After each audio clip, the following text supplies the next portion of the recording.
Muy buenas noches con todos y cada uno de ustedes. Vamos a dar inicio a nuestra sesión del día de hoy en el Diplomado en Gestión Pública relativo a la gestión en contrataciones con el Estado. En primer lugar, quisiera pedirle al host que nos pueda indicar si el audio se escucha bien y si las diapositivas se pueden apreciar debidamente.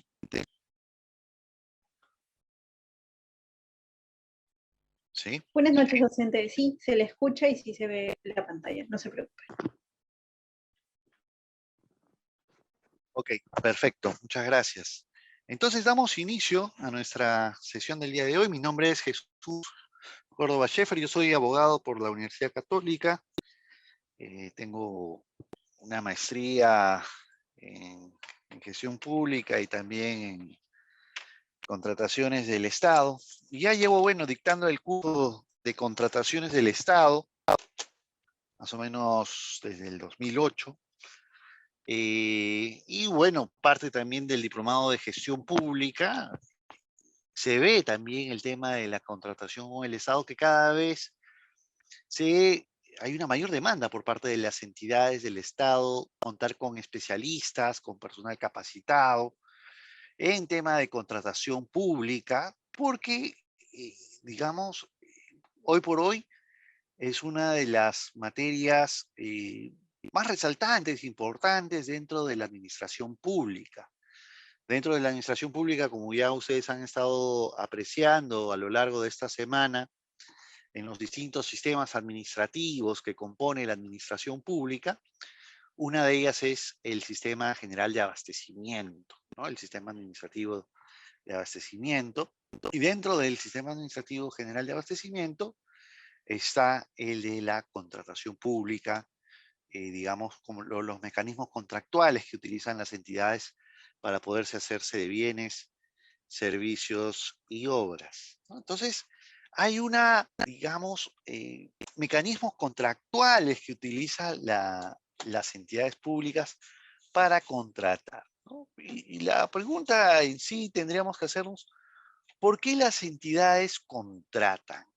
¿Por qué tienen un contrato o una ley de contrataciones? ¿No? Si vamos un paso atrás, digamos, las entidades están creadas para poder dar bienes, para poder brindar servicios, ¿no? Y también para realizar obras en el sentido o con la finalidad de poder satisfacer una necesidad pública, ¿no? Entonces, todos los bienes que adquiere una entidad no los fabrica propiamente, ¿no? Sino los compra, hay servicios que brinda, hay servicios que contrata, para poder satisfacer una necesidad pública, ¿no? Entonces necesita hacerse de bienes, comprar servicios, etcétera, ¿no? Por ejemplo, si se quiere construir una carretera, entonces Provías Nacional, que es una entidad pública dedicada a lo que es, digamos, proporcionar la infraestructura de puentes y carreteras, contrata pues a contratistas de obra, ejecutores de carretera. ¿De acuerdo? En esa medida es importante tener un marco contractual que vincule a las entidades públicas con los contratistas, ¿no? De igual manera, podemos ir a otro, digamos, a un ejemplo mucho más sencillo, ¿no? Si una persona natural quiere hacer un negocio, por ejemplo, ¿no? En el distrito de Miraflores o en cualquier otro distrito, para poder hacer una empresa, ¿no? Por ejemplo, abrir un local, tiene que contar con licencia de funcionamiento. ¿Ok? Entonces, la entidad o la municipalidad para poder expedir esa licencia de funcionamiento, ¿no? A través de un documento, a través de digamos, un papel físico, previamente ha tenido que comprar ese papel físico a un proveedor, ¿no? Entonces, ¿para qué? Para poder brindar un servicio público como es el otorgamiento de licencias públicas o de autorizaciones o cualquier otro, digamos, servicio que se pueda brindar pues a la ciudadanía. Pero estas contrataciones deben tener pues una lógica, ¿no? Una lógica. ¿Cuál es el sentido de que las entidades públicas tengan una ley de contrataciones en particular para ellas? ¿De acuerdo? Y para eso es importante eso de las contrataciones públicas, ¿ya? Y veamos parte por parte cómo el tema contractual o el tema de los contratos están inmersos en las actividades diarias de nosotros como personas naturales o de las empresas y de las entidades públicas. ¿Ok? En la diapositiva ustedes pueden apreciar 3 círculos, ¿no? Entonces, en el primer círculo tenemos aquellos contratos que son realizados entre personas naturales o también pueden ser realizados entre empresas, ¿no?, de derecho privado. Estos contratos que nosotros realizamos como personas naturales se encuentran reguladas bajo el Código Civil, ¿ok? Y el Código Civil regula esos contratos entre personas naturales o que también pueden ser entre personas jurídicas de derecho privado. El Código Civil lo regula el tema contractual, estableciendo que la relación entre el comprador y el vendedor existe o hay una relación de igualdad. Por eso es que este círculo está dividido en 2. Es decir, el comprador y el vendedor tienen derechos, ¿ok? Por igual. ¿Eso qué quiere decir? Quiere decir que si el comprador está vendiendo algo, entonces el vendedor, o perdón, si el comprador está queriendo adquirir algo, va a tener que pagar un precio por ello. Y el vendedor tiene que entregar un bien por recibir esta contraprestación de tipo económico. El Código Civil regula una relación de igualdad, ojo, una relación de igualdad entre las partes. Y va a decir, por ejemplo, que este contrato, si se quiere modificar los términos contractuales del mismo, tiene que ser por acuerdo de las partes. ¿Ok? Por acuerdo de las partes. Entonces, ahí digamos, se parte de una relación de igualdad porque el contrato no se puede modificar de manera unilateral. Tiene que haber acuerdo de las partes. Ambas partes tienen el mismo poder de negociación. Entonces, ese contrato solo podrá modificarse si es que ambas partes están de acuerdo, ¿no? Y eso lo regula el Código Civil, ¿de acuerdo? Lo regula el Código Civil en la sección correspondiente a los contratos, ¿ok? Si no me equivoco, si no mal recuerdo, es el artículo 1162 del Código Civil que regula el tema de la creación, modificación y extinción de los contratos. ¿Ok? Entonces hay una relación de igualdad. Ahora, en caso de incumplimiento, el Código Civil otorga remedios legales a aquella parte que ha sido afectada. Por ejemplo, si yo quiero comprar un vehículo y el vendedor no me entrega el vehículo, entonces, ¿qué puedo hacer yo en esos casos? Bueno, yo puedo recurrir al Poder Judicial y pedir al juez que mi contraparte o me entregue el vehículo o me devuelva el dinero y también le puedo pedir una indemnización por incumplimiento del contrato. ¿De acuerdo? Entonces, el derecho y el Código Civil en particular otorga pues estos derechos, ¿ok? Estos derechos a las partes de manera igualitaria y también le da pues remedios con los que se pueden utilizar en caso de un incumplimiento. Existen otro tipo de contratos, ¿ok? Otro tipo de contratos en los que la relación de igualdad no es tan clara, o mejor dicho, es clara en el sentido de que no es propiamente una relación de igualdad entre las partes, sino que la balanza está inclinada hacia una de las partes. ¿Ok? Estos contratos sociales, también llamados pues contratos laborales, que lo podemos ver en la práctica, ¿no? Cuando ustedes seguramente han postulado a un puesto laboral y cuando han tenido una entrevista de trabajo, les han dado cuáles son las condiciones en las que ustedes tienen que trabajar, ¿no? O a todos en general. Por ejemplo, vas a tener un horario de trabajo de 8:30 de la mañana a 5:30 de la tarde, vas a tener una hora de refrigerio, vas a tener que trabajar los días sábados, ¿ok? Eh, está subordinado a todas las normas y direcciones que emita la empresa, es decir, tú tienes que hacer lo que la empresa te está pidiendo para cumplir con tu trabajo, ¿no? Ahora, si tú no quieres aceptar hacer ese trabajo, bueno, simplemente van a tomar a otra persona y simplemente no te contratan. Es así. Entonces, el poder de negociación lo tiene el empleador, ¿no? El empleador te puede escoger a ti como puede escoger a otra persona. ¿Ok? El derecho reconoce que no hay una relación de igualdad en este tipo de situaciones. Entonces, lo que va a hacer es expedir normas para tratar de equilibrar esta situación, que en la práctica y en la realidad sabemos que no se va a dar, pero lo que puede hacer es otorgar derechos, por ejemplo, a los trabajadores, para tratar de equilibrar de alguna manera esta relación de asimetría o de desigualdad.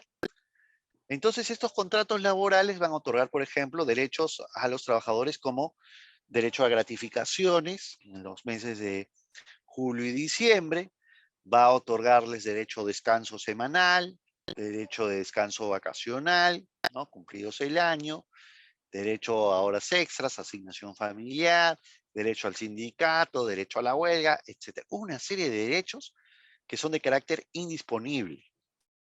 Muy bien. Y esa es la forma en la que el derecho entiende puede equilibrar de alguna manera, sabemos, esa relación de desigualdad. ¿Ok? ¿Qué pasa con los contratos bajo la ley de contrataciones del Estado? Bueno, como podemos apreciar, tampoco existe una relación de igualdad.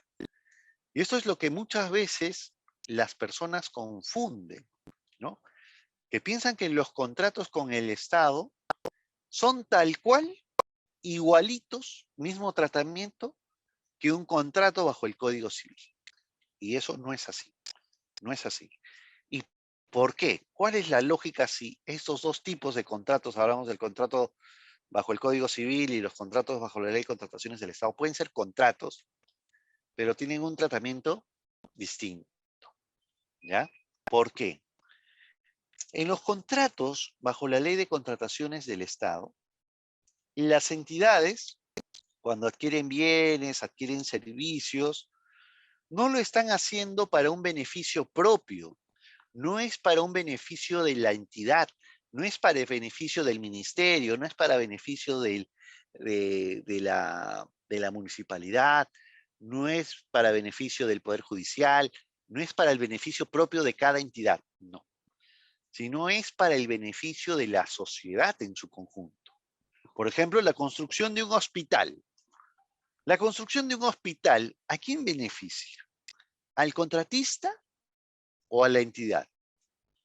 Si bien es cierto, el contratista le van a pagar por ese hospital, por la construcción de ese hospital, lo cierto es que ese hospital va a beneficiar a la sociedad en su conjunto, porque va a mejorar la salud pública. En épocas de pandemia, los hospitales han sido pues un elemento esencial para la población para poder atender estas necesidades con ocasión del COVID-19.